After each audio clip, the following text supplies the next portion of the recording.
I think my Uncle Ben moment was joining some of the chats with other creators in the space. And at the time, I was also verified on Twitter in 2021, which was hard to do at that time because there was no paid verification. The reason was because I was actually a professional gamer for a while. So I played with some of the largest like North American esports teams at the time, mostly in Clash Royale, which is like a mobile game. Also played some Fortnite as well. But so I was verified, and I think that helped me get into some circles where like, oh, this guy clearly has some sort of knowledge in some other area. So they just invited me to their chats. And I sort of realized that all these people were just grifters. They just were paid to promote various coins. Like I thought they actually knew what they were talking about. I was like, oh shit, like they actually know nothing.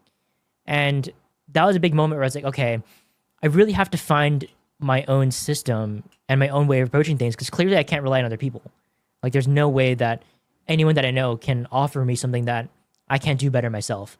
Which is also why, like you were saying earlier, like all these paid communities, like they have a lot of analysts. Like I don't outsource any of my work. It's just me showing up like literally every single day. It's like over the past 5 or 6 years, I don't think anyone, in my opinion, can do it better than me, which is why I decided I'm just going to do it on my own. And that's why the quality of the work and results that I've had kind of like shows for that. And that's why, especially in 2022, like right after, like I had a series of wins on like onchain with SafeMoon, as well as like, you know, encountering all these people in those chats where I realized, okay, like this industry is full of shit. And that's why I kind of have to figure out for myself what is meaningful and what is not.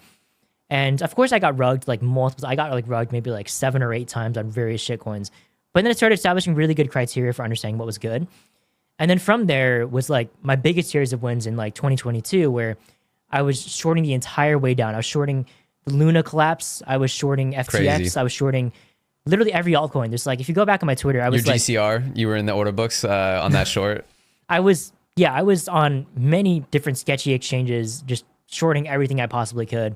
And that was just like a moment of euphoria where also, I mean, I got lucky in the sense that I was not an FTX, and I probably would have if it wasn't a KYC exchange.